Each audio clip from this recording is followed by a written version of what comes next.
77वें गणतंत्र दिवस पर आज सुबह ठीक 10:30 पर कर्तव्य पथ पर तिरंगा फहराया गया। राष्ट्रपति द्रौपदी मुर्मू ने राष्ट्रीय ध्वज फहराया, जिसके बाद 21 तोपों की सलामी के साथ राष्ट्रगान गाया गया। लेकिन क्या आपको पता है, फ्लैग होइस्टिंग यानी कि ध्वजारोहण और फ्लैग अनफर्लिंग यानी कि झंडा फहराने में अंतर क्या है? क्या आपने कभी सोचा है कि 26 जनवरी और 15 अगस्त दोनों पर झंडा फहराया जाता है, फिर भी दोनों के नियम और शब्द अलग क्यों हैं? और सबसे बड़ा सवाल, आज तिरंगा प्रधानमंत्री नहीं राष्ट्रपति ही क्यों फहराते हैं, वो भी ठीक 10:30 बजे? इन तमाम सवालों के जवाब छुपे हैं गणतंत्र दिवस की उन बारीकियों में जो हर भारतीय के लिए जानना बेहद जरूरी है। आज की इस खास रिपोर्ट में हम आपको बताएंगे ध्वजारोहण यानी कि फ्लैग होइस्टिंग और तिरंगा फहराने यानी कि फ्लैग अनफर्लिंग के बीच का असली अंतर, और वो प्रोटोकॉल जो गणतंत्र दिवस को सिर्फ एक समारोह नहीं बल्कि संविधान का उत्सव बनाते हैं। 26 जनवरी को तिरंगा नीचे से ऊपर नहीं चढ़ाया जाता, बल्कि पहले से ही पोल के शिखर पर बंधा होता है। राष्ट्रपति सिर्फ रस्सी खींचकर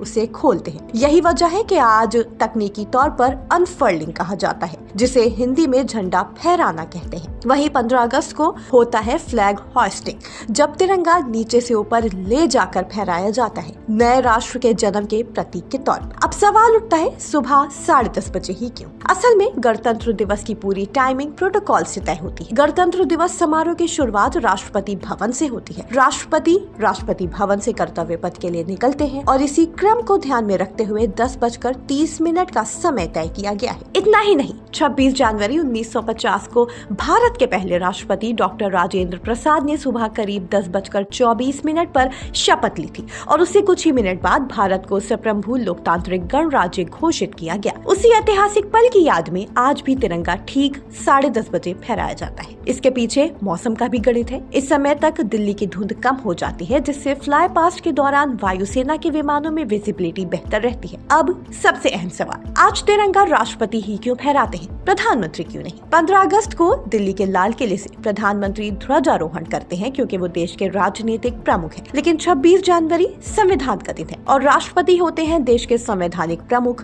देश के प्रथम नागरिक और सेनाओं के सर्वोच्च कमांडर। इसलिए गणतंत्र दिवस पर तिरंगा फहराने का सम्मान राष्ट्रपति को मिलता है। इस साल गणतंत्र दिवस की परेड और भी खास है। 2026 में मुख्य अतिथि के तौर पर यूरोपीय संघ के नेता शामिल हुए हैं, जो भारत की बढ़ती वैश्विक भूमिका को दर्शाता है। वहीं इस बार की थीम वंदे मातरम के 150 वर्ष है, जिसकी झलक परेड की झांकियों में भी नजर आई, जहां आधुनिक मिसाइलों के साथ भारतीय संस्कृति और संगीत का संगम देखने को मिला। तो 26 जनवरी सिर्फ परेड देखने का दिन नहीं है, बल्कि उन नियमों और परंपराओं को समझने का भी दिन है जो हमें सिर्फ दर्शक नहीं, एक जागरूक नागरिक बनाती है। Bureau report, Indian press house.